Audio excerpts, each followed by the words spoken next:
Boom, 10 o'clock, right on the number, as always. Man Cave Friday night, the last day of July, believe it or not. So the year just continues to fly by. Joel's tired. It's a beautiful 22-degree night in Lisbon. Hope everybody has nice weather where they're at. Yeah, 22 here too. So. Oh, very good, Joel. Very good. So, as always, good evening to Dale. Hopefully, he's doing well, and I guess if Gary's able to make it on, we'll hear any updates if there are any to be had. Always a good evening, Patrick, wherever he may be. Hi, Patrick. And yeah, so joining me now before we get too much further down the road, Kent Elkabadeshan, who hosted last week, from my understanding. Hopefully, Yeah, that was my understanding as well. But yeah, very good. Coming from the West Coast, yeah, there was a moment I wasn't sure because I pushed a button right before we went live, and I couldn't see anything. So Pete assured me we did go live, but yeah. Okay, so panic set in there for a couple of seconds, and no, I couldn't see anything. I just I pulled up a demo screen or something. So. Oh, okay. Joel joining us from the north for a moment or two before he takes off. And suicide coming from who knows where, and I don't know who that is. So from London. They can identify themselves if they so choose. Hi guys. The suicide said London, so I'm gonna go with. Okay. I'm gonna go with suicide is in London. So London. All right. Well, we're sorry to hear that, but anyway, there you are, and yeah. So, cheers to whoever. I don't know if we have any events that we need to bring up that may have happened during the week that we need to toast, but yeah, I mean, hold on, I'm about to pour a beverage, but it was our the baby that was born on the during man cave times. Yes, Eve, and I know it was her birthday. Yes, the other day. It was her birthday. Was it yeah, Thursday, right? Yeah, Thursday is correct. Yeah. Yep. So there was that, and yeah, I don't think we had any other birthdays to talk about. Yeah, actually, we did earlier in the week. Friend of the show, Carl H. One of his. I didn't realize. One of his kids. One of his kids had a birthday on Tuesday. So. Oh, look at this! Look who's trying to join. Yeah, let's put him on because wow, how long we have him. So yeah, it's dark here. It looks like it. You've got. From the picture you said, it looked very bright earlier. Yeah, it looked nice there. It was bright. It was actually. It's been a beautiful day. Beautiful, really, really hot. Really hot. Nice out. That's good.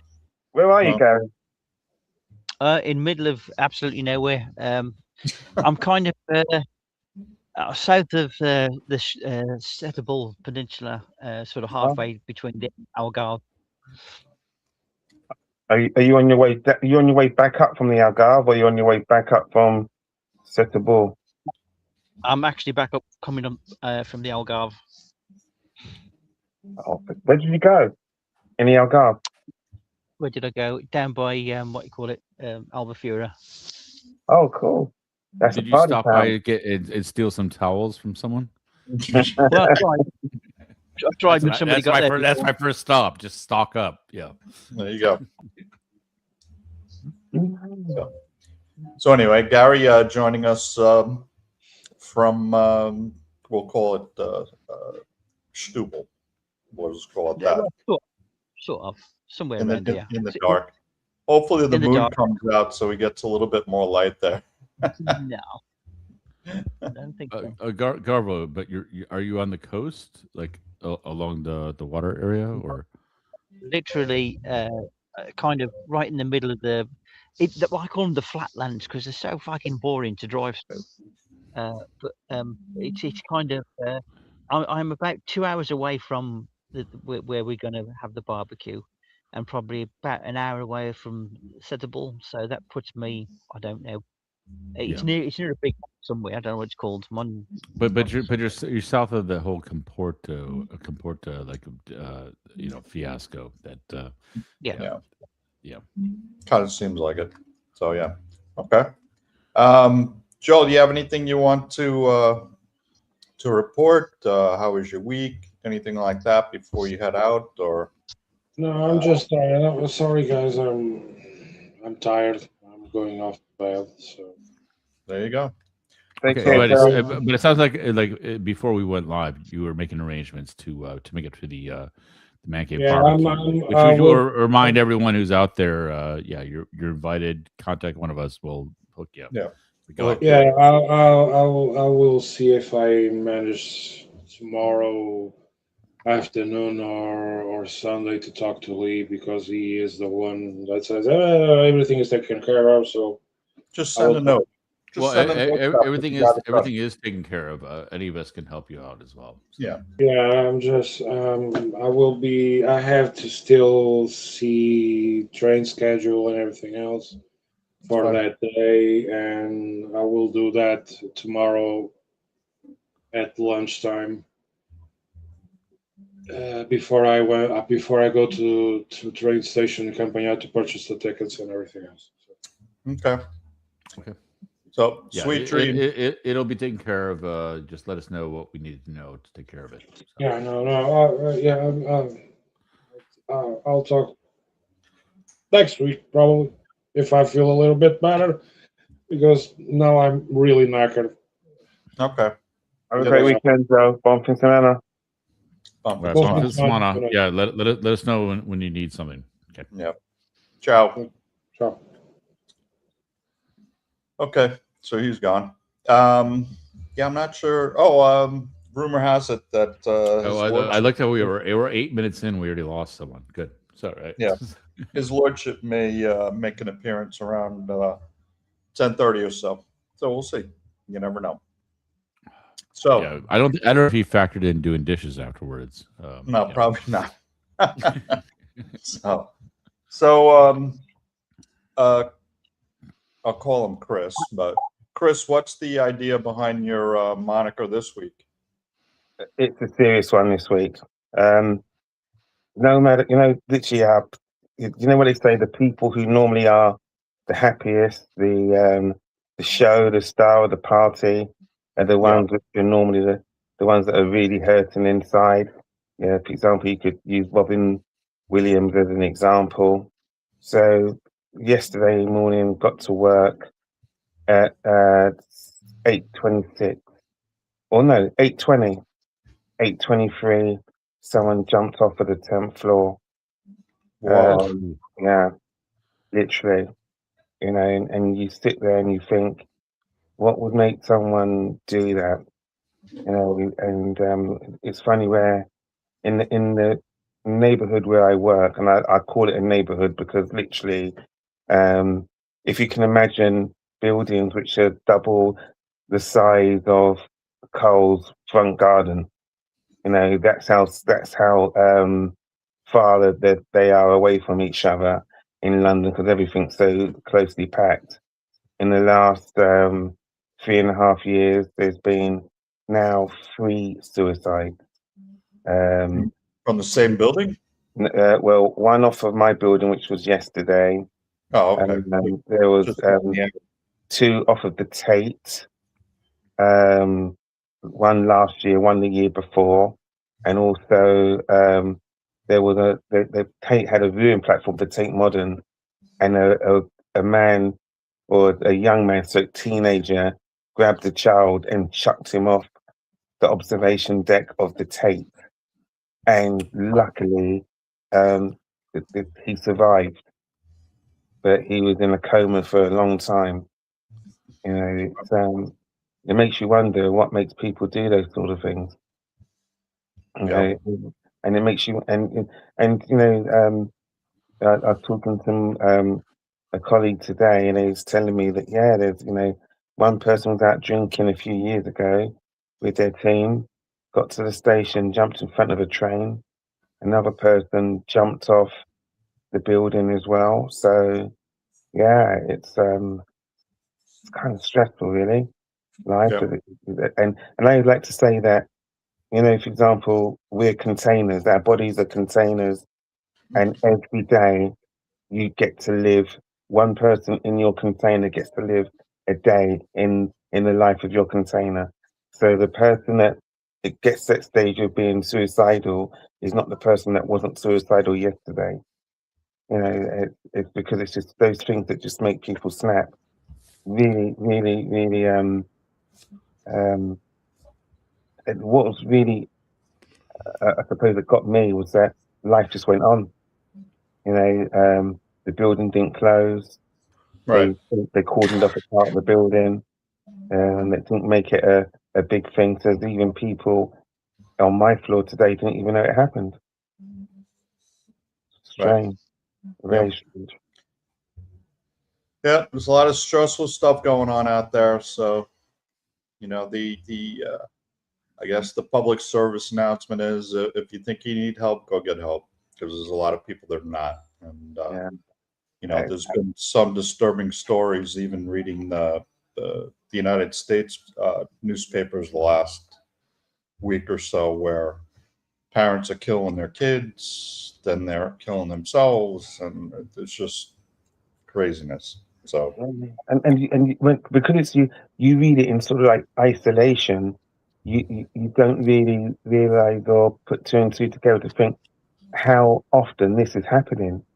You know, literally, because what you just said there about parents killing their kids and killing themselves, or you know, a disgruntled father who set fire to the house of their ex-partner, Right. and killed the partner and the children and things like that. It goes on a lot more than what we give it credit for. yeah, there's a lot of mental illness out there that goes unchecked. Yeah. You know what I mean? As far as people not getting the help that they need, not seeking it out, stuff like that. And sadly, it generally ends in tragic situations like you're mentioning, and you know, like I was just talking about. So Yeah, sure. You know, and then you've got the 60,000 or the 40,000 strong immigrants storming Yeah. Spain, Spanish yeah. border. yeah, Did you hear about the King meeting Andy Burnham? No, I didn't. So he met him, and he said the last time I said Andy Burnham is when he was looking at the photo collection for his brother. whoa, That's right. I couldn't resist that one. My God. Yeah. Oh, dearie me. yeah. We'll touch on the immigration thing after we have our first go around, because that is something I want to just touch on and get you guys' opinions on where that might go. Garvo, you started to tell us about your week. How long you been away? I've been away for about this is third day now. So That's it. That's a quick trip. The old rattle bus. Yeah, just a quick. Some family are down here, Linda's side, so it's just nice to catch up. I found out where I am. I've just looked on the map. There's a chance you get out. Yeah. My nearest larger village town is called Auric, and the actual closest place to me, believe it or not, and how's this for coincidence, is a place called Garval. Oh, Hey, that's a bit pretty. I like that. Garvel. That's awesome. Yeah. Definitely. So Look that up. Have you come back to claim your land, Garvo, from like where you've been reincarnated from all those years ago? You must be done with a castle in there as well. That is it's weirdly unpopular name, isn't it? Really, why have people stopped calling themselves Gary anymore? Because Gary's more of a and Eric. I hate to say it, but you are the same. The only other Eric I know, well, or knew, was my old housekeeper. Not that I'm posh or anything, but we used to have someone that came in and did our butlering for us. So, and he was called Eric, which was quite nice. So, but he was a lovely guy, really, really sweet. But, I can answer the first question, Pete. Go on then. Well, think about you want to be in my gang. Yeah, there you go. Yeah, that's it. All that. There you go. It's all his fault, definitely. My God. Yeah, that could be it, actually. That could well be it, definitely. I have my own freaky story on that, which is quite unpleasant, but there we go. Yeah. Which name? Gary Glitter, or Yeah. Up the Shitter, as we call it in Cockney rhyming slang, is the one.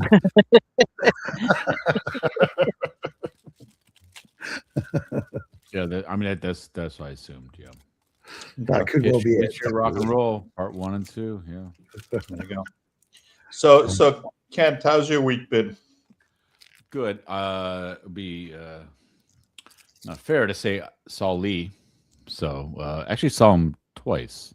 So our usual Thursday, and also I had a private celebration for Eve without Eve, and then Very nice. The girls were down in Lisbon.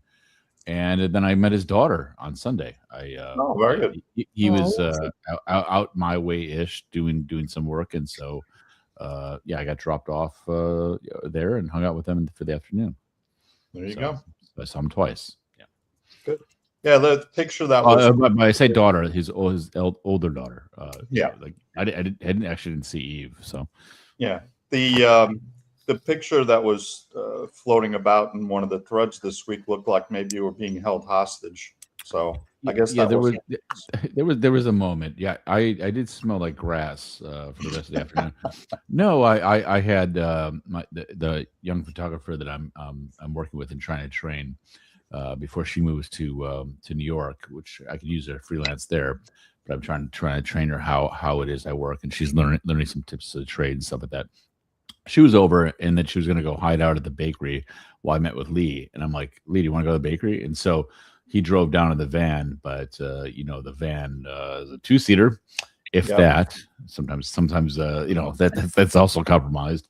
Yep. And so get in the back of the van was the the with Nell reference, and then there I was laying in the back with the grass.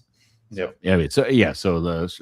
For those who don't know, Lee's work van with all the lawnmower and all stuff like that. It was only a block, but I got to wedge myself in there. Oh, good on you. Everything else is good. Yeah, good. Okay. All right, so I'm now going to ask the shelves for I have boxes of books everywhere, but I need the shelves to sort them. But that's true. Okay, so now I'm going to ask the question of the gentleman that's below me there. There's always a story to what he posts as his name for the night, and I'm kind of afraid to even ask. So, well, 15 stitches later, I did get down to the bone. Oh, but yeah, it was kind of it was a bit. Oh, and again, it shows what a fucking be careful who you choose as a wife is all I'd say to you lot, because fucking who had to drive themselves with their finger fucking hanging off, turning blue, spurting blood. Well, because I thought I was gonna say it might have been an efficiency speed. Yeah, man. Honestly, I had my finger fucking literally hanging off, so I went right down to the bone. And it wasn't. I've got like a protector on the saw blade and stuff, but I just forgot when I picked it up. I forgot the blade was still whirring, so it kind of like just went through the finger a bit. And but at least I haven't got. Nearly everyone I know that has any carpentry skill, including the guy we had around today, has at least a bit of their finger off. So I think I was really lucky because it kind of the nerves still work and everything, so it wasn't too bad. But the antibiotics I'm on, fucking hell, I can't eat anything without shitting it out about 4 minutes later. So I think I'm on my own kind of Ozempic, which is quite good. So I'm going through a bit of a weight loss campaign.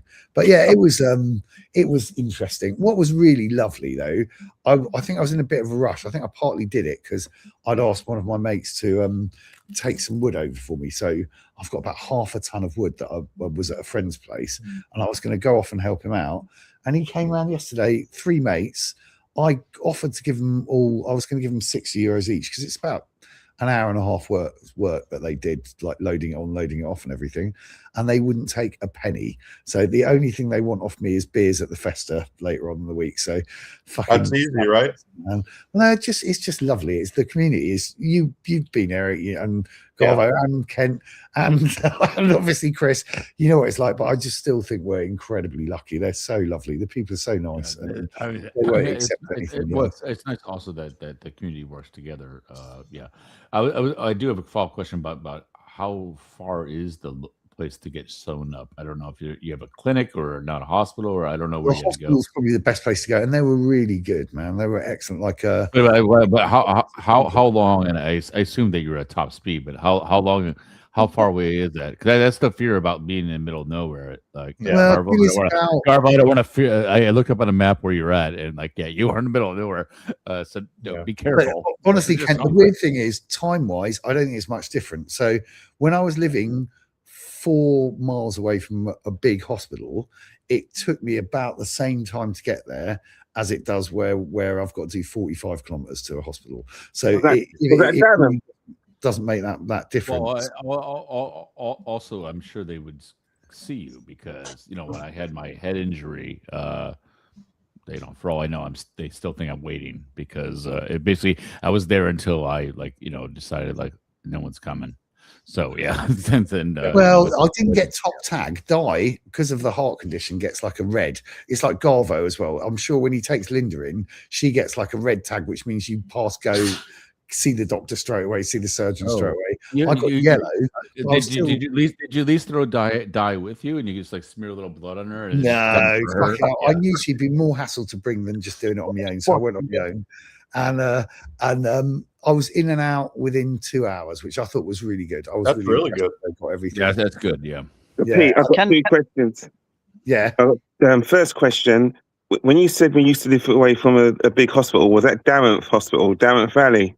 Queen Mary really was the one I used to go to. Oh right, just up the road, really. Yeah, literally, fucking just up the road. But it took me at least. It would take me at least 40 minutes in traffic to fucking get there some days because it's just shit. And it's about the same. It's about 35, 40 minutes. But the big difference is I went there at lunchtime, and Portuguese lunch is sacrosanct. I think even if you've got your head half hanging off, you'll still eat lunch before you go to fucking hospital. So there was no one in there when I went in, and when I came out, it was heaving because it was after lunch hours. So as long as you go during that 3-4 hour window of Portuguese lunch, I think you're probably fine, to be honest. But from what you experienced, is it best to be there after lunch, or with a little looser with the meds, or before while they're a little more on the game? So before. But what was really good was they had 2 young guys there. I got the best compliment ever, Garvo. You wouldn't believe this. They thought, because I think I speeded up in the Tesla, someone compared me to Michael Knight. I thought that was fucking fab. That's fucking awesome. Anyway, I had these 2 young guys who were meant to do the stitches. All it was just numbing me out and putting some stitches in, and they were too scared to do it. They didn't like doing fingers, so they had to wait for this young woman who was about half their age to come in, do the whole lot, and fuck off again. But they're really good. Portuguese hospitals, particularly here, I think are fucking amazing, because I thought it's that 6-week period, as Gary knows it, where our population quadruples because everyone's come from fucking France or Luxembourg or wherever else they're living to come back for the festas. So usually it's quite busy. Today, I'll give you a pretty typical example of a fucking Portuguese business. I love this, right? Mm-hmm. Got told off for going outside to have a fag because the restaurant we booked wanted to pretend it was shut. So it had the shutters down at the front, and because it had all its tables booked, right? Now, it had all its tables booked, but by the time we left at 9:30, there were about 6 people there, and they just decided that they didn't want to work that much, and there were too many people around, so they pretend they were shut on a Friday night, which is just nuts. It is a weird place. I mean that is the thing. It's the same here. Like even though we're in a really touristy area, don't matter. Shut it down. I love that. I love the fact that, like, the guy who got the world's best cheese, I was drinking with the other week, and he was saying, "Oh, it's a fucking pain in the ass. I wish I hadn't won." His brother is, funnily enough, who has, I reckon, a better cheese, and he's got a factory right just across the road, was really glad he didn't win because it meant that he didn't have to make as much cheese last year. It's just fucking nuts. I love the fact that capitalism really hasn't hit Portugal at all. No. They're post empire. They Yeah. do not care. So What do you think of that, Ken? My favorite thing this week is definitely that Commonwealth, which is literally positive for empire. The Commonwealth Games that we've got, essentially the British Empire Games, right, has moved from somewhere beautiful, sunny in Australia to miserable, shitty Glasgow. yeah, I know. I saw people post. I saw people. I know in Glasgow like posting it. Like, it was cute. So they've all turned up in summer gear, expecting to be in Australia. And Is that the second time that's happened? Wasn't it before another country couldn't host a game, so it was done in Birmingham or something like that? Hang on. That was lovely. We enjoyed that. It's great though that we still have the Empire Games, but we've called it Commonwealth. I think that was like the joke during the Olympics, the opening ceremony when all the countries were marching in. Bermuda, whatever country, and then they've got a picture of the Queen, and the caption underneath it was, "All these countries used to be mine." Oh, Anyway, I reckon we should have a bit of a full screen of the injury. It's not much, man. I've got come on, let's have a look. Go on, give us full screen, Eric. Look at that. It's 15 stitches, and I cut it clean across the middle here. So, and you could see the bone from both sides. So I was quite impressed with it, but fucking Di was just shite. I had to tell her where the bandages were. Yeah, you didn't know anything, did you? So in a crisis, I've learned that I'm fucked. I have to do everything myself. Can we see the picture? Can we see the picture of Peter, I also want to know, since you're in a rural community, what injury were you competing with? Like, I'm sure there was another injury that you got bounced for because someone had a really good cut. So, definitely. There were a few people with red on before me. I'll tell you what I saw, which I thought was quite shocking in a way. We get a lot of people from East Timor, yeah? So we get a lot of workers that come along from East Timor. There was a guy whose appendix had obviously burst, right? Signing a waiver saying he wanted to leave the hospital without the operation. wow. On a bed in front of me, which I thought was fucking mental. So we had to sign 3 different forms to say he was all right walking out with the possibility of death at any moment. And he was still too scared to get the operation. So I don't know. I'd be surprised if he ever made it back to where he came from. So yeah, I suppose he made it through the final waiver. Yeah, right. Exactly. That's crazy. It is fucking nuts. It's mental. So you get all sorts. I think here, what's weird from my experience is we've had some awful stories with people with cancer, but in terms of particularly orthopedics, they're amazing because so many people come back, particularly for harvest time in October, and injure themselves. They know how to fix a bone fucking better than anyone. They're really, really good. So they're shit hot on anything to do with bones. But I think because of the fact that they just don't get that many cancer, they get a few, but they don't get as many cancer treatments. They're not as advanced as other countries are. So if I had a diagnosis of cancer, I'd definitely be looking to Asia or Turkey, because we had. Well, I mean, they're assuming they're going to get shipped off to a bigger hospital anyway. So like they'll you go to a big hospital, but they're gonna diagnose it. And they know, like, if worst comes to worst, they're heading to big town. So yeah. Well, Ken, I'll give you an example. One of our mates got given 4 weeks to live, right? So he had stage 4 cancer. It was skin cancer, but it moved to nearly every organ in his body. Got given 4 weeks to live. Went off to Turkey. Did 6 weeks over there? Didn't he? I think. Yeah. Loads of treatments, so everything. And he came back. They did biopsies. They couldn't find a trace of any cancer, right, from these treatments. They didn't believe him, so they got him to do 10 more biopsies, and it came back negative again. So he's still got a brain tumor, I think. But the fact is that it was treated there. I had another friend who accepted the diagnoses here, went through the Portuguese treatment, and as a result he's dead, you know. So it's one of those things where I just think sometimes it's worth getting a second opinion, and it teaches me the other thing it really taught me is you've got to really fight for it. Do you know what I mean? You it's up to you to that is the pain. I mean, like at least that's what I've experienced with you know, at least in the U.S. And if you're like you like the amount of time you have to spend advocating to actually, you know, to get treated properly, it's sad. So, But you have to be your own. Because you're at a weak point, and hopefully you have someone, family member on your side who can help step up. But it's you know, it's tough when, you know, all hell is breaking loose, and then suddenly you gotta, like, you know, fight with people. So yeah, I think the US is probably the worst for that in terms of insurance payouts and stuff. But yeah, well, yeah, like, yeah, it's that's not even a thing so much. So yeah, I don't know. For me, I just think you're best off now. The biggest medical advances are all in China because they just see so many people. The mega hospitals they've got there are just fucking nuts. You saw how quickly during COVID they can fling up a fucking hospital. Do you know what I mean? How long did it take us, Gary? How long did it take the Chinese? Literally, they can pop one up. Yeah, and it's not a facade either. You can actually step inside. It's not just like you know, like, not one that you never use. That like Blazing Saddles. Let's build a town like with the, you know, with just the storefronts. Yeah. So yeah. So I was a bit worried being down in the Algarve, you know, and we know what health care is down like in the Algarve. So if either me or Linda was in trouble, I thought we'd have probably snuffed it. But hopefully, you know, we can get back to normality and away from the Algarve. We stand a better chance of survival.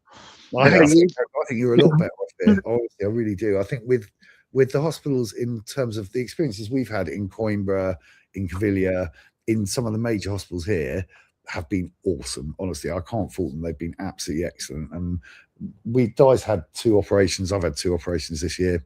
Fucking brilliant. I can't fault them at all. But I wouldn't accept every opinion there because of the fact that they just don't see that many people. You think of how many people they're generally going to cover compared to someone someone with a big population. So it means that they're also restricted by EU policies as well. So it means that you have less adventurous medicine to an extent. So, but yeah, I don't know. You, come on, I can't believe this. Pinch me, somebody. Or the method. Well, I do love Portugal for loads of reasons, and I think the healthcare in general is fantastic. As you said, Gary, the Algarve, I wouldn't want to be injured in the Algarve in the summer or have something wrong with me down there. But I think for all the rest of us, I think we're really well served. It's just if you've got a cancer treatment, I would go somewhere else. That's all. Well, look at that time when like Eric and Garbo was on Man Cave with me, and Rima fell over, and she broke her elbow. That day she had she'd been to 2 hospitals in 13 hours. She'd had a scan. She had she had a CT scan. She had what's the other thing? The where it rolls around you, but it's not a CT one. It's something else. MRI. MRI scan. Yeah, X-rays. You know, and all of it came to €33 and 15 cents. It's just incredible. Yeah, whenever I go to the dentist, I have to fucking pinch myself. I swear to God, I always think they've left 2 zeros off the bill. It's fucking nuts. I don't know. It is amazing, and I agree, Chris. I think the thing is maybe just like the Algarve, even the height this season is the only time I'd be worried about going to hospital because there's just so many more people in Portugal in general. I mean, the whole population everywhere is at least doubles, or in some areas, I'm sure, Kent, for you, Cascais must be rammed sort of like during this period. And it's really interesting because normally it is, but I think that people really aren't traveling as much because normally it's a lot more packed, and it's kind of a little bit like because I was talking to some restaurateurs that I know, like, you know, and you know, and they're like yeah, it's kind of eerie because like normally we're like packed. So I mean, some places still are, but it's really not as crowded as it normally is. So, See, but yet all the airport numbers are up, all the cruise ship numbers are up, at least coming into the Lisbon area. And yeah, no, I mean, I'm sure the numbers are still up, but yeah. Well, what one of the guys was saying is that a lot of people are now, because of the whole Airbnb thing like that they're just not going out to eat. They're like getting in the compound and like just not going out for as many meals. But Yeah. I don't know if it's true. They were just saying their numbers were down. So Well, I mean, you think they'd be up because the other half of the restaurants were closed because people were on holiday. So well, my bookings this year, if literally, I've had no bookings on Airbnb this year. I've had I've had 6 bookings or 7 bookings on Booking.com, and out of those 7 bookings, I would say 4 of them cancelled. And what people were doing on Booking.com was they were booking with me in advance, and then they would see a cheaper deal somewhere else because someone else had cancelled somewhere else. So they thought, oh, I'll go to that place instead because I can get it for cheaper. So they cancel with me. So I got in touch with my booking agent. I said, okay, that people are taking the piss now, so you can't cancel after 60 days. So 60 days before the booking, you can't cancel, because otherwise people are just literally driving the costs down. And so I've had bookings now, and they've come, they've stayed, they've enjoyed it. But yeah, I would say that the market has changed, and because of the World Cup, a lot of people spent their money going to the World Cup instead of going. And this is what a restaurateur told me when I was in Sagres about 4 or 5 weeks ago. He said, well, I hope we have a good season this year, because normally when the World Cup is on, if it's not in Portugal, then we don't do well, which is quite interesting. There are 2 reasons that I think are going to be, I'm surprised it hasn't affected all of us more, which is number one, that the insurance won't pay out if they run out of fuel, which, given the escalation of problems with fuel, is a distinct possibility. And number 2, I think you're absolutely spot on about the World Cup. But if you make that commitment, if you're making the whole commitment of a hotel and everything, that you can't get refunded, as Chris said, within 60 days, if your flight's gone, what the fuck are you going to do? You're not going to be able to get a refund on anything, really. Yeah. It's not your insurance aren't necessarily going to pay out. So I don't know. I'm surprised it hasn't been affected even more to an extent. But Gary knows our tourists are all Portuguese people coming back to show off their cars. I mean, so it's not really, you don't really get loads of people aren't related to someone in the village, do you? So they're just coming home. Yeah, exactly. That's it. Yeah, exactly. From my viewpoint, on my balcony, I see like all these people, faces that I haven't seen before. Then I used to seeing young people around my building. It's all like old people or kids, and then suddenly there's like 20-year-olds, like hanging around. It's like oh yeah, they're visiting their family. So yeah. It's quite nice, isn't it? It's quite nice to have everyone sort of back. Go on, Gary. Right, guys, I've got to go. I'm being attacked by the Mozzies like mad. I've just looked on the wall behind me. There's thousands of the fuckers. So I better go in. Garble. Yeah, you really are further inland. I thought you were going to be like kind of making your way more towards. You're middle of nowhere. Yeah. Okay. Yeah, literally. But I'll see you guys tomorrow anyway. All right. Make sure you stay safe. Enjoy yourself. Sounds good. No. Definitely. Safe travels. Safe travels. Yeah. Okay. Yeah.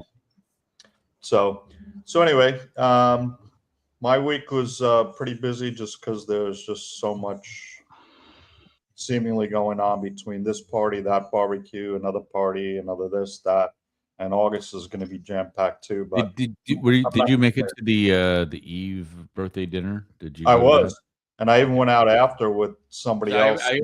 Because I didn't get. Obviously, I know that Lee had to take his big daughter out back to the airport, so I didn't get a report, and I didn't want to bother him. But yes, it's that's what happened. Yeah.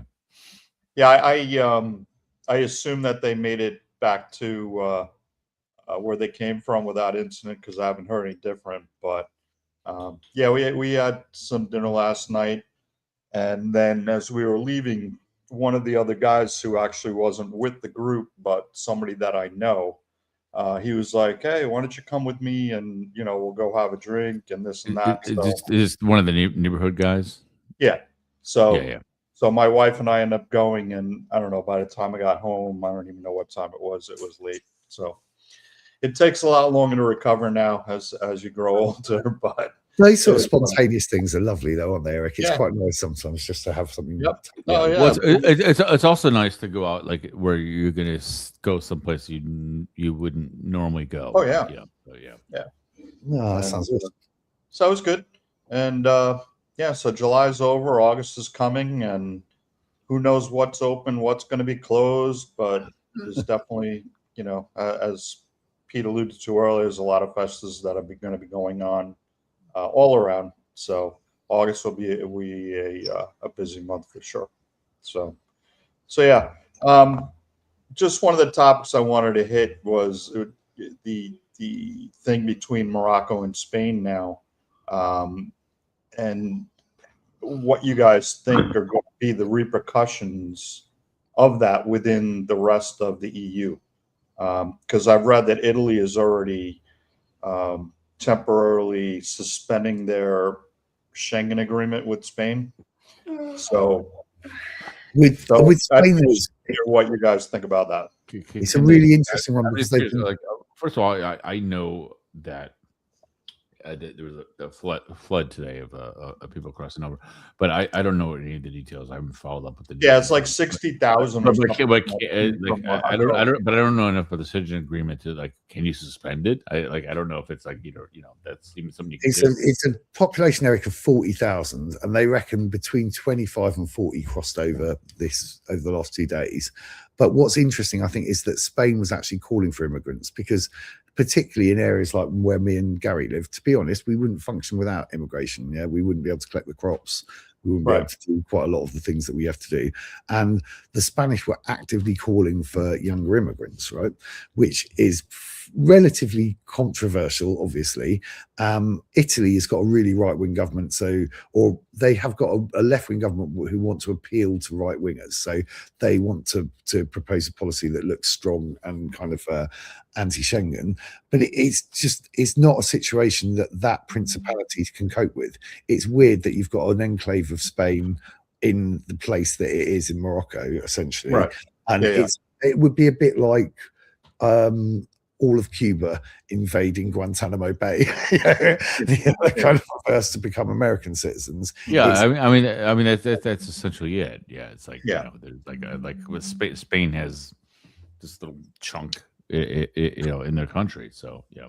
But I've heard that a lot of countries are talking right now about how to manage that, in regard to what Italy is trying to do, and I know Switzerland and Denmark and Luxembourg and there's a bunch of other countries that are getting together. So I just was curious to what you thought the far-reaching effects might be or might not be. Is this? I don't know. So it's an impossible situation for them to deal with because they just couldn't. They've had 7 deaths, I think, so far. 9 is 9 deaths, all right. So they've had 9 deaths so far.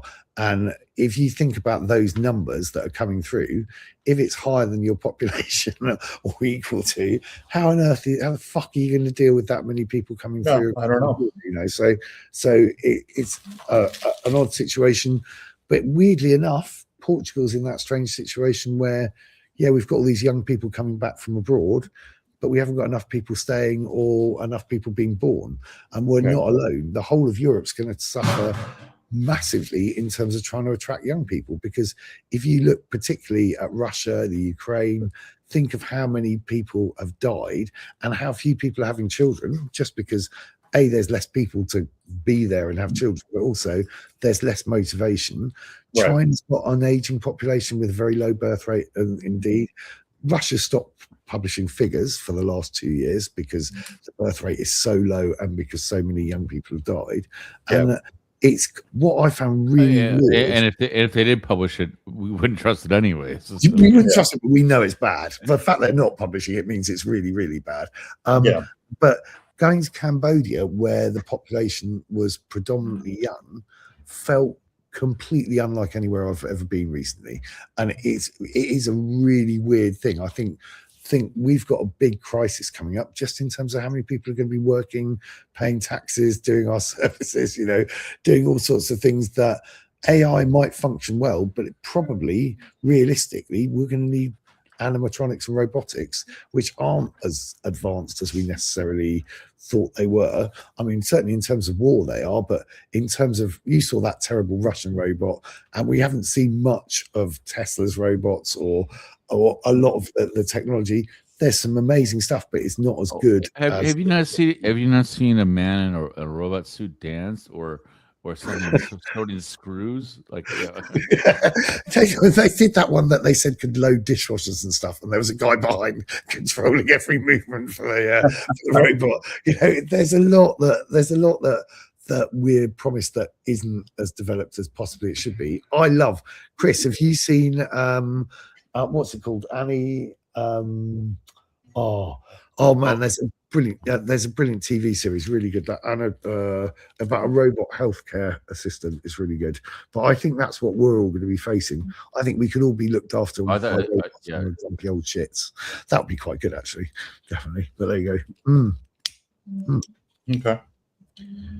So I guess it's going to be a sort of watch and wait to see how this whole migration thing's going to pan out. Because if they can't, keep them, but of course, the reason why I'm not going to chime in is because there's always the immediate response to the news and stuff like that, where people are like, "Oh, we're going to break agreement with but then what do they actually do? It's like you can say whatever the hell you want to get for sure. When news is breaking, but until you see what people actually do in the policy, it's like. But I'm just curious as to where these people are going to end up next, because, like Pete alluded to, they can't be managed where they are because it's such a small place. So it's like, okay, and obviously they're not. No, I don't say obviously, but I don't think they're going to get sent back where they came from. So it's like, then what? So I don't know. And they'll be dispersed throughout Europe, and then I'm gonna go ahead and say it right now. Man Cave Barbecue, end of the month. Get there. Yeah.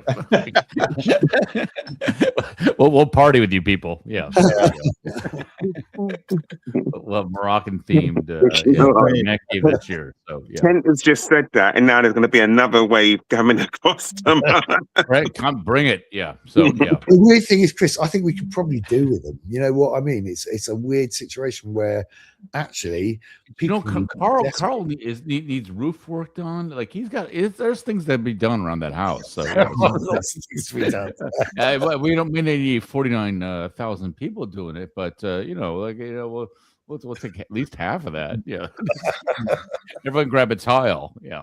So Simon says, fleeing so-called war zones, donning gold chains, wearing Bermuda shorts, and holding Apple phones. So, that's not exactly the demographic that you'd think would be. There was a lot of men. That's what I would say. There was a lot of men. I mean, there were some young children as well. Women, I think some people died were women as well. So there was a mix. But yeah, it's bound to be young men, because who out of any population are most likely to move? Do you know what I mean? You're far more likely to move as a young man than you are as any other demographic. Yeah, if I had to, I would send some money back home to support my family. I wouldn't want to risk, because God knows, what's going to happen when you get to a fence. I don't necessarily want to ruin my children with. Right. Especially in the modern day where we can just wire money or whatever like that. So. Yeah, that's a really good point, actually. Yeah. Okay, so that'll be a wait and see thing. I guess we'll cover it if it needs covering in the weeks ahead.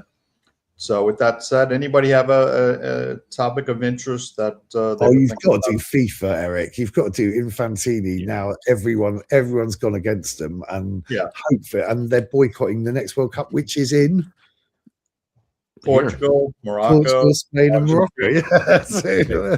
And fucking which I think the plan is that according to Morocco's plan, it's all going to be one country by then. Yeah. Yeah. Oh. Yeah, that was an interesting attempt. I guess I would make it.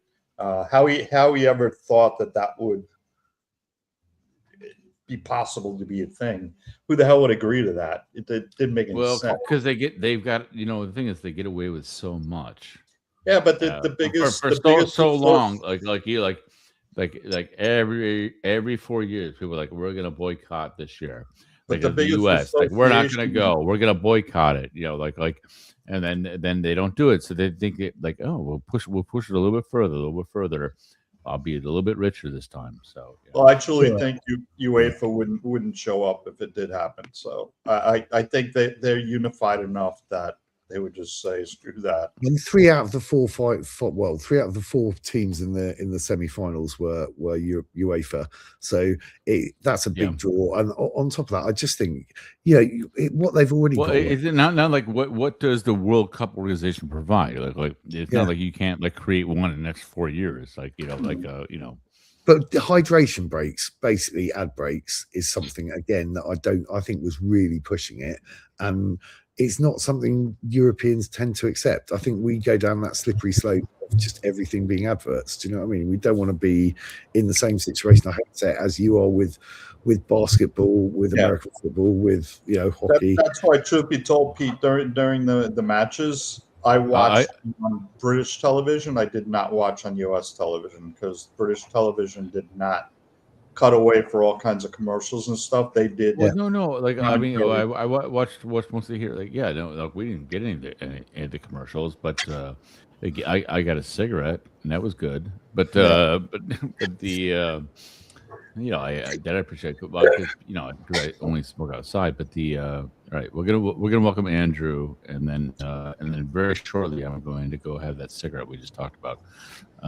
Okay, Lord Andrew has joined us. We rarely get to see dinner's eaten, dishes are done, I assume. Yeah. No? Yes, very much so. Very good.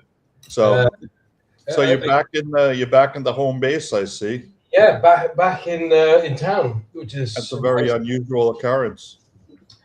Yeah, for the last few months for sure, it's been mad, busy, crazy busy. But it's nice to be back in town. I'm back here for a couple of months at least, doing some remote work. So that like over winter, you were in for a few months and like, oh, it's plenty for time for us to meet up. Didn't happen other than when you came to help me move. But yeah, we need to make sure, because we got stuff to go over. I know it's been mad busy this year as well with with the studio and sort of yo-yoing all around Europe. It's kind of nice to have a pause from all that. It's also been quite a hot summer, and I've been in a lot of places where the heat's been, and even in Scotland where it was hot, which was never experienced that before. So you can imagine Scotland with the heat, it was humid as hell. Yeah. And I just finished off last week in Lyon, which was quite a tough terrain as well. It's kind of just pre-Alps terrain, but it's nice to be back at home base for sure. Already there's a honey-do list of epic proportions to do as well. So you already had a list, and then I'm sure the list grew. So. It's never ended.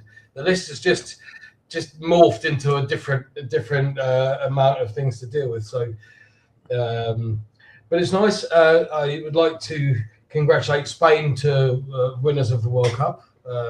I think England did well to come third overall, which is our best result in an awful long time as well.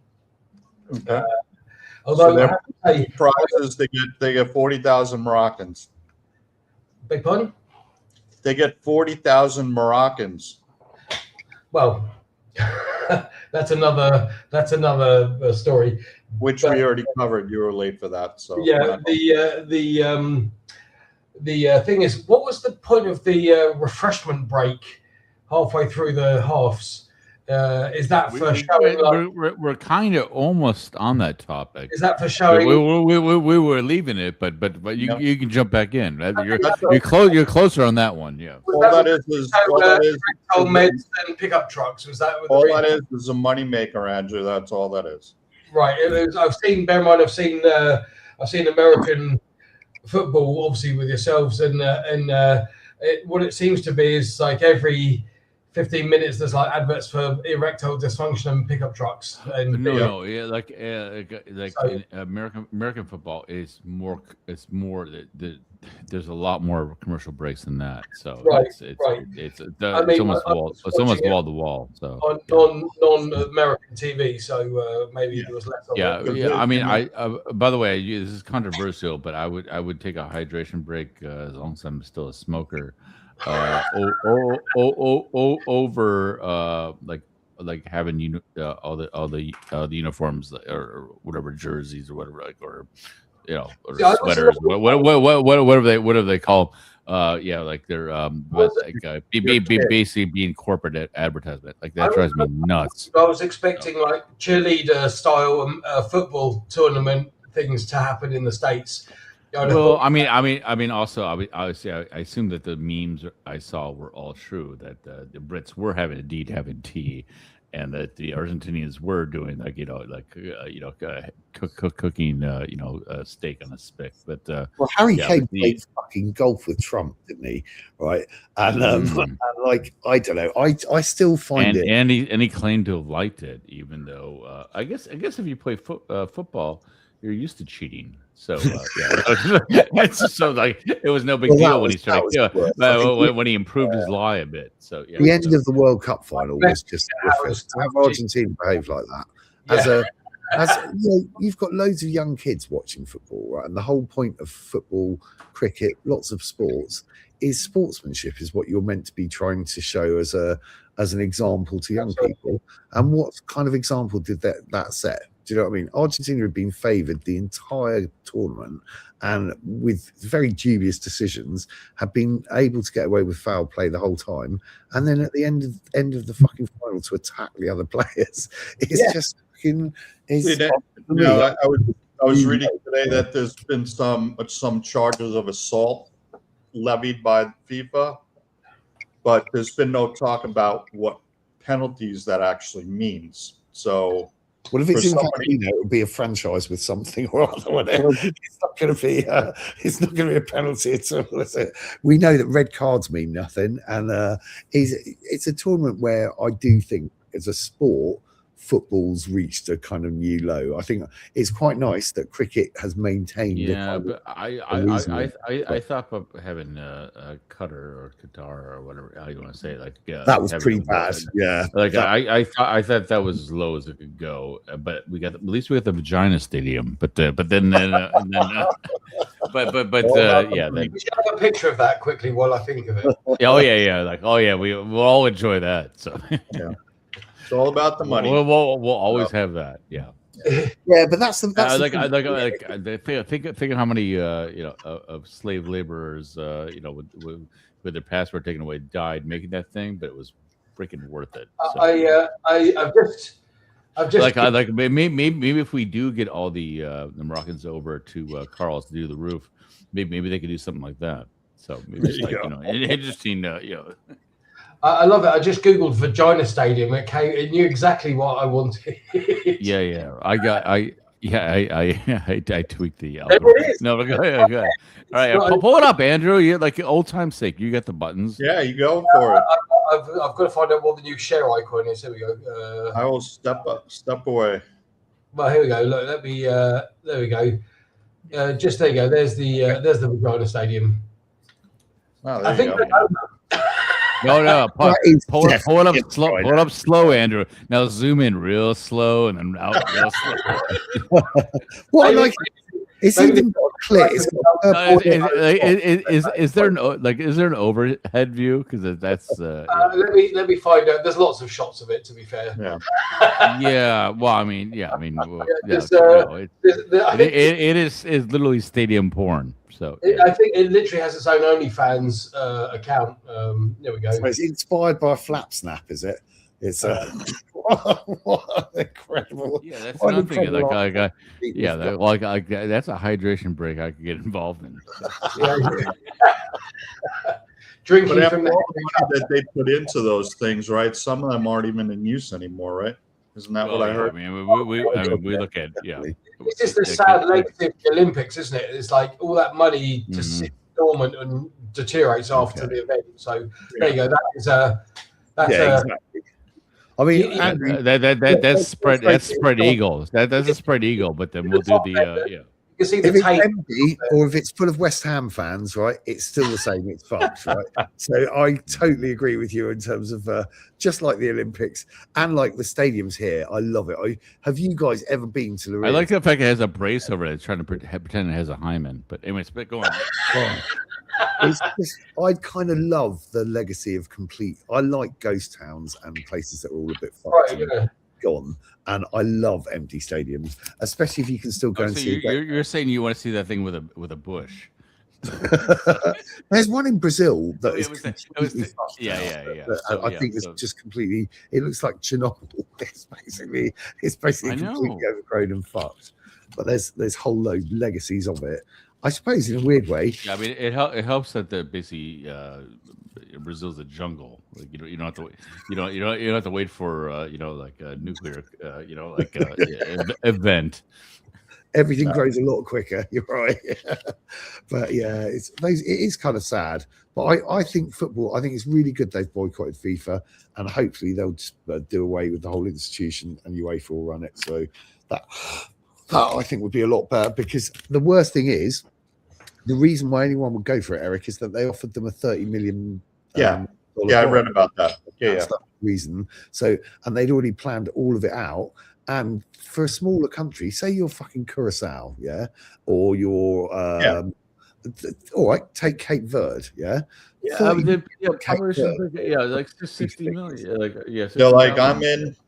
Yeah, exactly. Yeah. I bet they're all going shit now at the moment. Yeah, fuck. But all the power clubs that really, do anything in the World Cup, none of them are going to go for it. So it's like, million is nothing, is it? I mean, we've spent, even Spurs, who are fucking relatively shit in terms of football clubs, spent 200 million this year. So 30 million is like a fucking piss in the ocean. In the bucket. Yeah, exactly. And American football, you take, I think even Man U and Real Madrid would only qualify in the top, I think in the very bottom half of the American football leagues, because of how much money it is to buy clubs, which is why there's so many American owners in the Premier League, because it's cheaper. It's the kind of sport that's affordable for if you're a billionaire. Well, no, I mean, like it's bargain hunting. Yeah, it really is, because to get involved in that level is just but there's a whole other reason for that. Once again, if you didn't have sponsored like whatever jerseys, that like maybe you'd sell more. That's all. Yeah. Well, no, because in the U.S. they have there's the official one. Do you think they have one? Like, I know that there's alternative websites. I'm aware like there's alternative uniforms and stuff like that. But the amount of places that they're able to slap that thing on to that's like the amount of merchandise, it's ridiculous. So yeah, that's true. Well, more and more sports are going to be doing it, Ken. So you'll see it in the States as well. I know.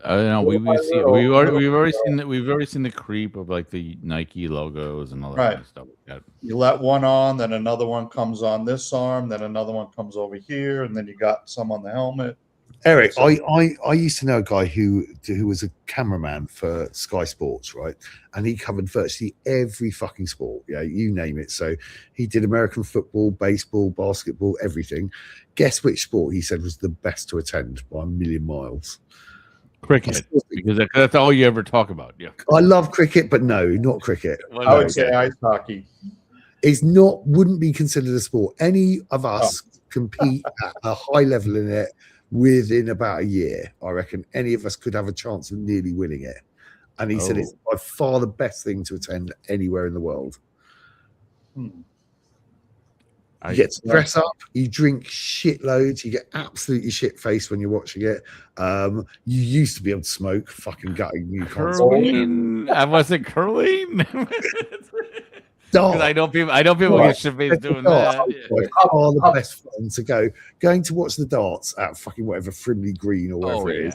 I watch darts during the week, depending on where they are. I watched the match play championships this past week. I love watching darts. So I think live, we should all go to a darts match. It is meant to be one of the best things to do. It's meant to be a really fucking good crack. You could dress up in a costume if you want. Exactly. I mean, we kind of did that. We kind of did that in Lee's garage with the bows. It wasn't too dissimilar. Like we had a few drinks, and we there was technically a target and a pile of fertilizer that was like holding it up. Yeah. So I felt so shitty because I'd rigged that one, Ken. So you know that small Portuguese guy that Lee brought along, his mate. Yeah. He wasn't tall enough. He didn't have a long enough reach to pull the bow back, so he could never pull it back to set it. So as hard as he tried, it was the length that I'd set the bow at. He could never ever pull it. It wouldn't have mattered if he was the strongest person in the world, and he kept on trying to show he could pull it, and he could never. Wait. Was that Fenix? I can't remember who was. No, Fenix would have been able to do it. No. I'm trying to remember who was with, but yeah, because Yeah, that was quite a laugh. I quite enjoyed that. That was quite fun. Yeah. Definitely. Yeah, but anyway, we have to do a darts thing because that's all about the event, Pete. Because that is it. There's thousands and thousands of people that are focused on a board that, depending on where you're sitting, it comes in looking that big. It's awesome. It's all about. They go to show you're not there for the sport. No, it's definitely a great. It looks like a great time. Never been, but yeah. Yeah, I think we should all go. I think we should do a man cave darts thing. And I know Portugal isn't big on darts, but you could go to Holland's easy to get to. UK's easy to get to. Well, no, I mean, you're talking about doing, everything's going sponsorship. You said 1 year for us to we could sponsor a pro Portuguese team and get ourselves in a world, whatever the hell the World Dart Association is, and one year of training, and and a journalist that did it. And I'm sure we'll qualify. Yeah, so yeah. I think I just love darts. I just think it's a fucking fab thing. And but I love the fact that we sponsored by your company and Lee's like a landscape and be on the world stage. Yes. It's awesome. It's the most accessible one, but it does look like the most laugh to go to. I reckon that would just no, that would be a lot of fun for sure. So yeah. We got to put that on the list. So Andrew, you have any topics that you want to bandy about, being that you haven't been around for a while? Anything on your mind?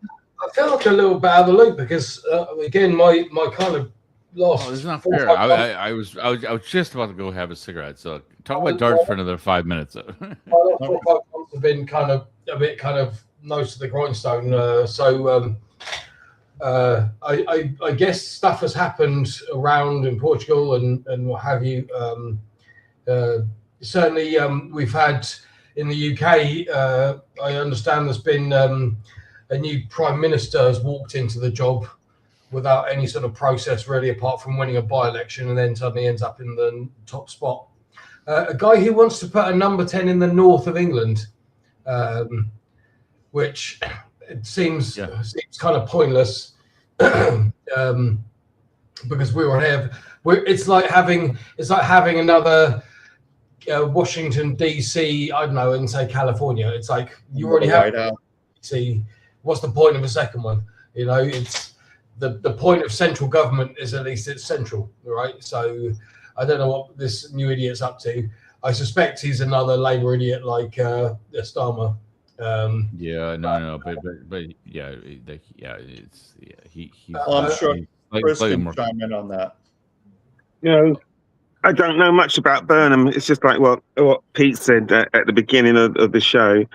I think having trying to sort of drag MPs to other parts of the country to really focus on the issues that they've got might be a good thing.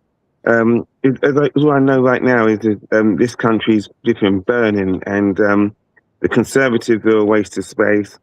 Flipping Reform are just flipping. Who's funding Reform? Where's the money coming from? The Lib Dems seem to be the grown-ups in the room at the moment, but no one's going to trust them after the school or the student fees debacle. The Greens, well, you've only got one or two MPs. Is it one MP they've got? I think the Greens. Vote Binface, Chris. That's it. That's the big election. 13 days, and hopefully Binface will beat Farage. I want Binface for Prime Minister. To be fair, I think at least if anything, it will make a refreshing change from all the other. I think he's got some great policies. I love. Oh, no, we're all in support of his policies.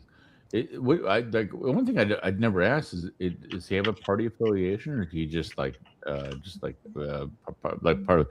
the Trash Cans Consortium or whatever? So, but he's from Planet. Where's he from? He said he's from Planet. Oh yeah. I forgot about that because I know he's been running for years, but but I didn't know if he actually had a party affiliation or if he was he'll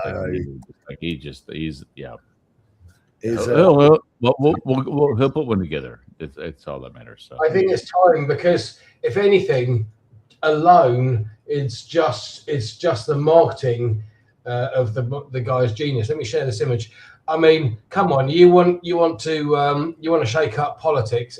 Hold on, let me share this screen. Hold on. You want to shake up politics? This is the guy. Just the uniform. Look, boom.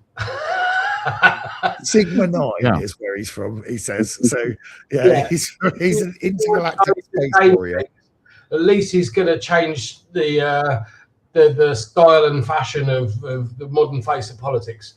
He's no more laughable than Johnson or Truss. I think he's more of a serious candidate than Truss was. Oh no! Well, he's got better hair than Johnson. Yeah, well, definitely better hair than Johnson. Absolutely. I think the threads. I think he's dressing sharp. To be fair, Now, being that guy's been around for a while, which I didn't realize, has he upgraded his? But no rust on that thing. So has he upgraded? He got Eric. Over time, did he always look like that? 2017, I think the last election he was facing Johnson, and he got 69 votes, and he said he should get a special award for that, which I think that is a good number to get, I have to admit. So I got more votes in Westminster than he did, but he's been around for a while, But has he always looked like that? Yeah, since 2017 when he put the characters together. But he's a comedy writer. But my understanding, with not actually knowing the history, I am a historian, not of this, is that he has had other characters who've run before that the community behind it. So okay, that's what I heard. For all I know, could be not true, but yeah. So. I think if he should become mayor for London, at least, that would really. It's more credible than Johnson, right? Johnson, we know, is a proven barefaced liar, and maybe this guy would actually be credible. Yeah. As far as barefaced liar, I'd have the bin go against the bear than. You're right. He stood as Lord Buckethead before he was. It was Lord Buckethead. Yeah, that's what it was. Yeah, but I knew he had another. I like his policy though, to build at least one affordable home, because at the moment there's no such thing as an affordable home in the UK. It's achievable. That's what I like. That's fair. Yeah. That's fair enough. And what is it? He's reducing croissants to £1.10, so there's a maximum base. Here in central Portugal, the maximum you're allowed to charge is €1.10 for a media. So I like that policy. That's fucking awesome. It helps fund my severe alcoholism next month, and I think it's fucking awesome. And I think doing that is a good idea. So when I tell people, Pete, about buying 6 drinks for €5.88, They literally, you should see my colleagues. Their heads almost explode. €5.88. I think I might get that tattooed. $5.88. That Oh yeah. associates When I was going back to honestly, New York, normally I don't give everyone who just asks for a cigarette on the street. Like, it's got to be special occasion, kind of like that. Just but yeah, I would go back because it's so expensive, and I know it's the same thing in the UK. That I feel like, and I would get like the duty free. And I'm like, here you go to my fellow man. It's like gold coins. Here we go. Yeah, Cheap cigarettes. what? Oh, cheap Cigarettes. That's what you're referring to. Yeah, because it's like, it's they're not that cheap, but they're not what they're paying. So yeah. Yeah. And they're the same price everywhere as well, Ken. In England, if I went to a certain, I know you travel to Asia, like that's a totally different thing. So yeah. oh, it's cheap out there, but then you can taste how cheap it is. Whereas here, I think you get, honestly, even Spanish. If I smoke the same brand of Spanish cigarettes, I can't take them on. My throat goes. So I think you get a better quality of cancer stick here than you do in other areas. So they're pretty much the same as the UK. And in the UK, these are 3 times the price. Well, so. it's just because they're all produced under a license. Because obviously, one of the things I used to enjoy was when I would travel to different countries, trying different brands and having the packaging and all that kind of stuff like that. But now everything is like, the big 3, maybe 4th runner-up tobacco companies selling the same stuff every country. So and they just bought every local thing up and then that's it. So I mean, also that thing is considering what they've done to modern food production. Is what the hell do they throw inside a cigarette? It could be bark, wood, it could be anything that's combustible. It doesn't actually have to be tobacco, does it? It can be something. Yeah, but it has to be addictive. You have to spray it with something. You have to spray it with something that's addictive. So yeah. Well, I know the olive oil I produce, you only have to call it. You put 15% of my stuff in to call anything extra virgin olive oil in the supermarket. I know. So I still think that's fucking nuts, to be honest. And if they can do that, as you said, Andy. Peter, are you coming to the barbecue? Because I need. I need the good juice. Because last I think last few times like we were out and you gave it like I was out like Lee had a jacket, so he put it. He as soon as he brought him home, his relatives knew what it was, and they off it went. So like it never made it to me. So yeah. So I need to get a good syrup off you, man. So nah, that's fine. I've got loads. Fucking hell, I've still got. I know, but like it's not about that. But like I'll bring you probably the bottle I still have from like 4 years ago. So yeah, you can bring it back. So. No, I've got loads of 5-litre ones now. I'll bring a reasonable amount down. I've just got to get my Tesla fixed on Monday. So as soon as my charging goes, yeah, it's fine. So, what's wrong with the car? Oh, I just it's got blood and bone in it. So it was a real shit. We got stranded in Spain on like 4% battery, and it wouldn't accept any of the superchargers, and I had to go and basically beg at a slow charger for this guy to borrow a card, because none of the Portuguese cards or the 3 other charging cards I've got work in Spain. So so I had to sit there and wait for that. So that was a pain in the arse. So I've just got to get that fixed, and there's a couple of other fixes on it. So and they said it will take 3 hours, so it means I can just chill out in the rear for a while. So I might go and see the doc, which would be nice. Oh, that's good. So Simon says over the next 20 years, governments will devalue the fiat currency by 97%. Good for asset prices. There you go. Yeah, and we know that Simon sits on metal, so yep. He's up on all that. Yep. Simon's like a modern day Mr. T. just well, yeah, but yeah, it's not a bad thing to have though, because physical means at least I'm just saying. I don't know if he's necessarily wearing it, but he's. No, it's an expression. But he yeah. So yeah, well, yeah. And of course, being from where Mr. T is, like he also is known for chopping down every tree. Like he moved into a place called Lake Forest, which is known for the second part, the forest, and the whole thing is it's a very, very wealthy community, and they have like big old trees and like that. But he was allergic, and so he basically just took a chainsaw to all these like giant old trees and stuff like that, and just freaked everyone out. And that's what with the gold chain. Yeah, so me being from like kind of where he's from. Like obviously he's from the Chicago streets, which were originally, but yeah, this is like when he had a little bit of money. Yeah, he just like pissed off all these like really wealthy neighbors, and like because he basically just cut down all the trees on his property, and they were not having it. So, cool. but the trees were gone. But yeah, but also if you're allergic to trees, you can chop them down on your lawn, but maybe not there. Maybe move someplace little less tree. Yeah. Fair. So Simon seems to have some good prospects this month in stock. So if you need any tips, let him know. Tips up. Yeah. I mean, yeah, we're always looking for a good tip. So Yeah, definitely. So there you go. And as they say, not just the tip necessarily, but Only the tip. Not the chart. Yeah. No. Oh man. Yeah, a lot of people have been shafted on things recently. I suppose. Was that Jimmy Carr expression? It's not gay if the balls don't touch.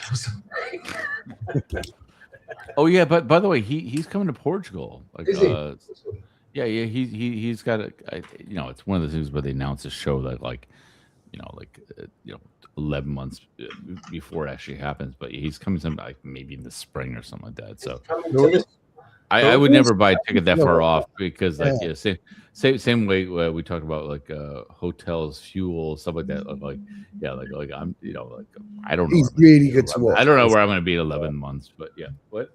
I used to go and see him in England quite a lot, and because he tours a shitload. Yeah, honestly, I mean, like I mean, that's his thing. Yeah.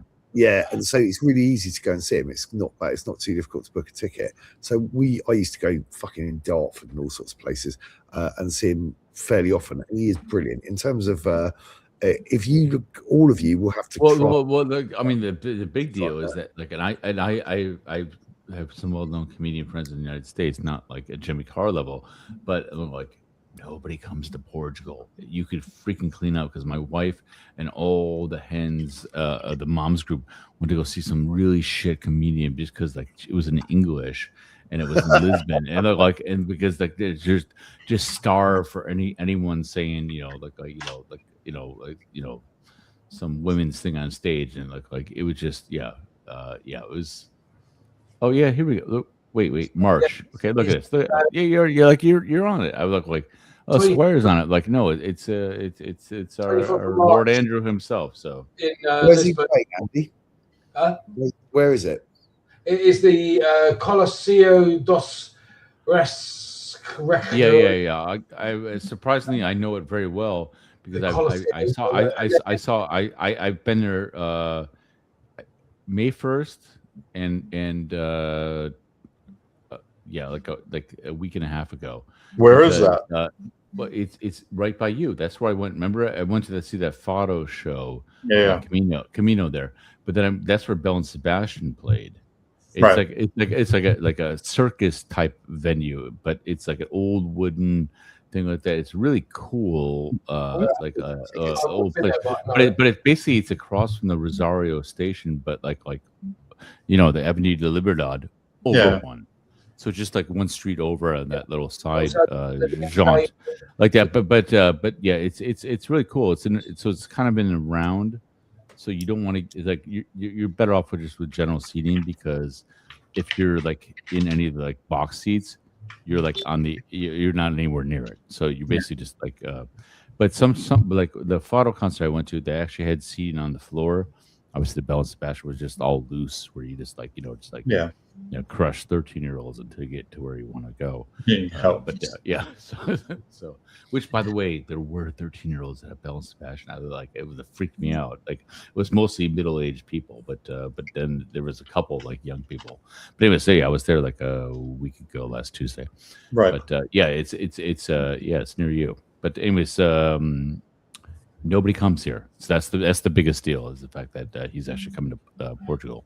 And let's not forget that Lee is actually going to be having his comedy show in September in Lisbon. So I don't know if tickets sold out for that yet or not, but we'll have to check. Do we actually know what date he's doing that? That would be useful.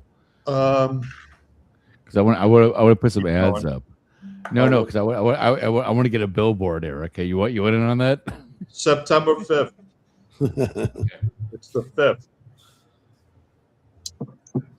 I was just looking at Bell and Sebastian. September 5th in Lisbon, one time only. It was the end of the European, like not obviously the England, Great Britain, but the end of their greater European tour. It was the last night. There you go. Okay. For those in Australia, they're playing in 3 places I've lived in Australia: St Kilda, Newtown, and Fortitude Valley. Yeah, I was following them on social media because I was trying to get information when they were in town. But so now I know that they're also going to play Asia, blah, blah, blah. But that didn't affect me as much as when they were playing Lisbon, because like I'm not necessarily a huge fan. I have very strong memories of a very specific relationship I had where the woman played him often in a very important time, and so I have good association with them. But it's one of the few bands I never saw that I actually kind of like. They're good songwriters, very twee, but it's quality twee. Yeah, so. From Glasgow, no less. Yeah. Ooh. And after they left Lisbon, where did they go? They went to the Commonwealth Games, because the main guy posted the pictures. Because I was following him because I was trying to hope you'd post some inside stuff on the Lisbon show. Can you imagine though? You've been practicing because the Commonwealth Games is quite a weird one to compete in. I used to know a guy that competed. Oh wait, I'm going to see what Andrew said. He's playing Porto too. Oh, good for him. Yeah, it's 5th Porto. It's that one there. So 24th next year, March next year, Lisbon. 25th. We should book tickets for that. I reckon that would be really good fun to go to. I think he's always really good to be. I think it's showed the tour that he laughs funny or something. Yeah, he's brilliant to see. Honestly. Yeah. What's really remarkable is that he didn't do the Algarve as well. I'm glad he didn't do the Algarve. That's good. Well, you know what I mean. Like, he maybe while he's in town, he'll do Algarve. He'll do like a British supermarket opening.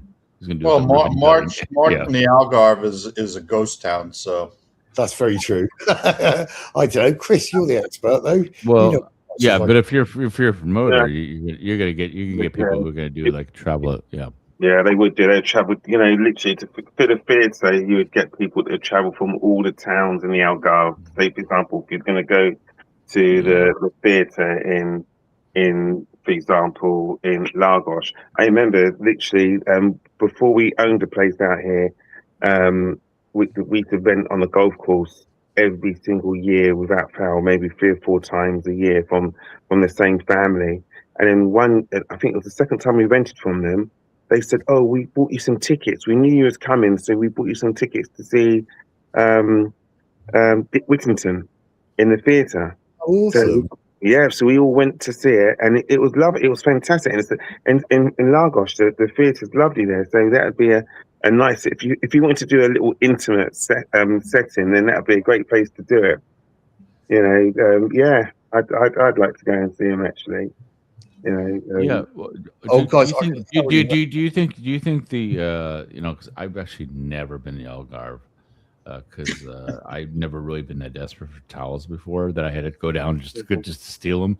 No, I was kidding, but I just haven't had a chance yet. But do you think people would travel up to Lisbon from the Algarve, or do you think that's like they do 2 hours? They do. Do you think the 2 hours is really we get 2 hours and the whole? I could see I can see myself from Cascais, which is like 45 minutes away or 40 minutes away, thinking like, oh yeah, they're gonna, but is it worth it? So people, I mean, literally, I travelled up to Lisbon for the day, with Reem and the kids. 1 year, we just drove all the way up to Lisbon. We went to Marisco de Lis to have some seafood. And then we sort of hung around town for a little bit, and then jumped in a car and drove back down.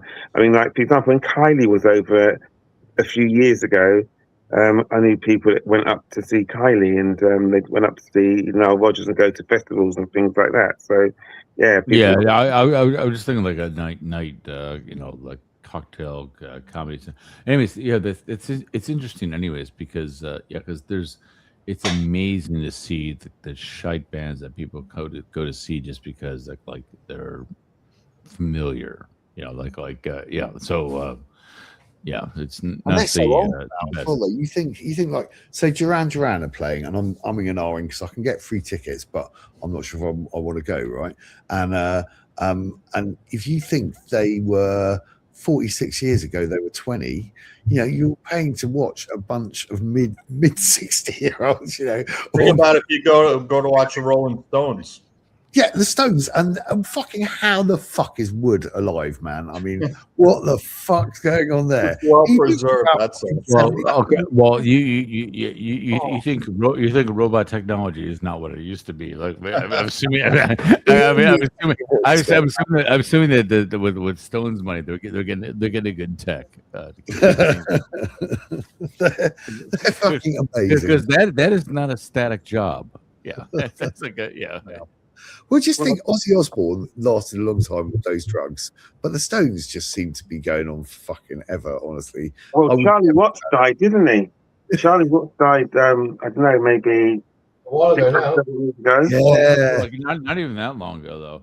Well, obviously I worked on the... Can we give up for Ronnie, because, man, he must have had an interesting life. Yeah. I love that Sean Locke joke about like who would you rather be stuck in a boat with, and it was between him and oh god, some awful TV presenter, some awful fat TV presenter. And he's saying Ronnie would just be so bony that he'd poke you in every orifice if you're in a lifeboat with him or on a desert island. He's just purely sharp edges.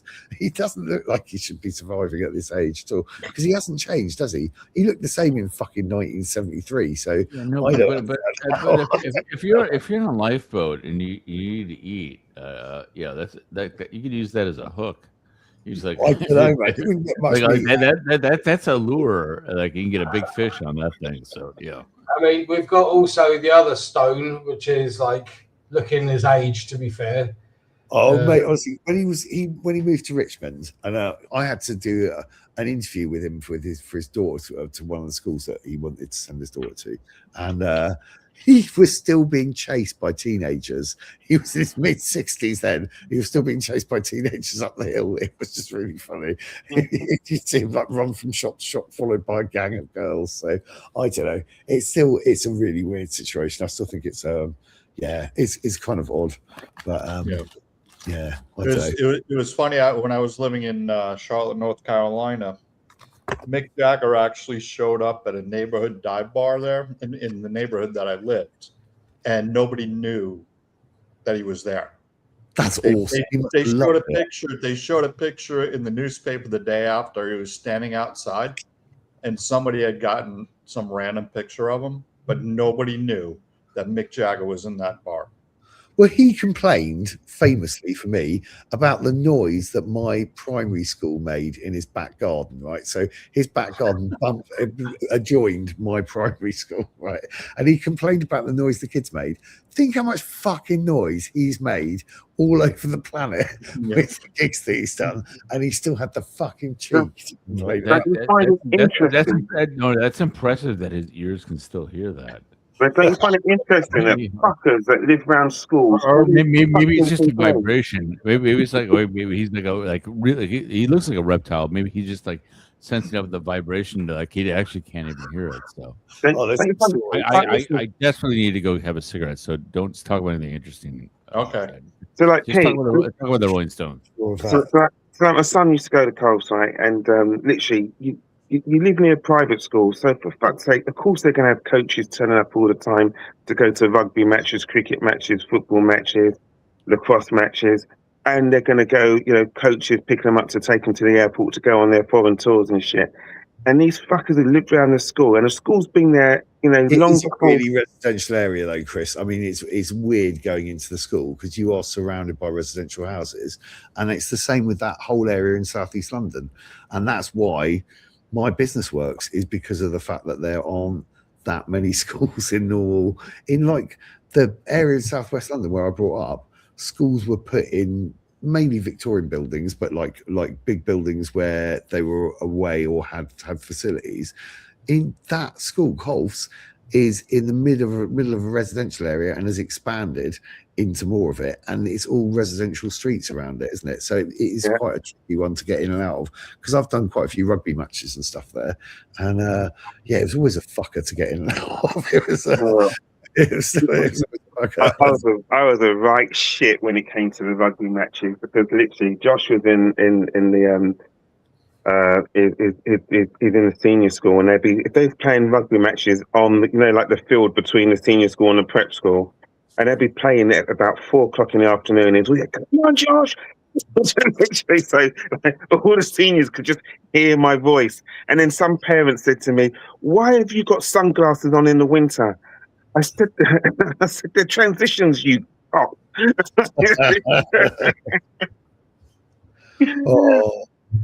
My brother did that. My elder brother wore those transitional ones. Do you remember those reactor light sunglasses that were reactor light repeats? Yeah.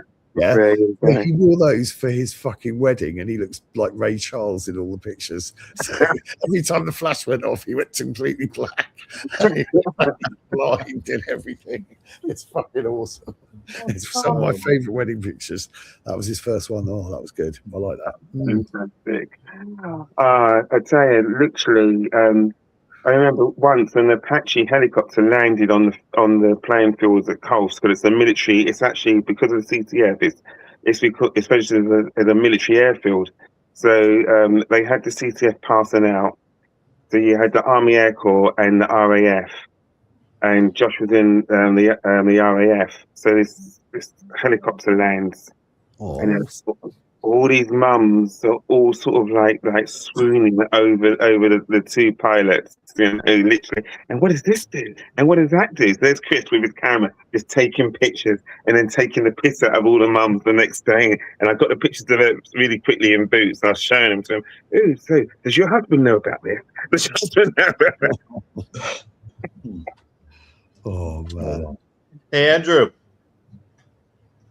Yeah, Andrew. sorry, I was just looking at other bits of the Stones. That's okay. Do me a favor. I want to bounce out. Can you handle the rest of the show? Yeah, I'm going to have to bounce in as well. Actually, I've got to go off pretty shortly because I don't know. I don't think it's going to last much longer. So I'm bouncing as well because I'm knackered. The thing is we have a puppy, a new animal in the house, which has a propensity to piss every 3 hours on the fucking clock. So I've got to take her out. It's I don't know if I've announced this. We have a corgi, different from a Great Dane, but my wife's choice, not mine. And so I've got now to take this little savage. Andy, I love it. I love it when you talk about the corgi, because it's always, yes, we've got this corgi, and it's always followed by my wife's choice, not mine. It was too soon for me. We lost Alfie in March, and I'm still mourning the loss of Alfie because she was special to me. And I want another Dane. I don't want a walking rug that you can trip over and wipe your feet on. It's not the choice I would have made. My wife's choice, fine, I have to go with that and respect her wishes to have a dog. But she's doing a night tonight, so I've got to be custodian of this little thing Okay, horrendous. so how about we just have a once around and then we Yeah, end I the think show? that's probably good because I've got to run off really ideally anyway. Otherwise, I'm going to be mopping up piss off the floor. So my one off here is I'm not sure what's going to happen next week, but we'll have to stay tuned. I'm not sure. I'm probably not going to be able to do the show next week, so we'll see if somebody else wants to pick it up. Right, well, I'm back in town, so it's That's fine. plans. So- providing I can do that, I think so. Right. So other than that, I wish everybody a good weekend and stay out of trouble. Pete, no power tools for you this week, please. Oh no, there's definitely power tools this weekend. I've still got to use them.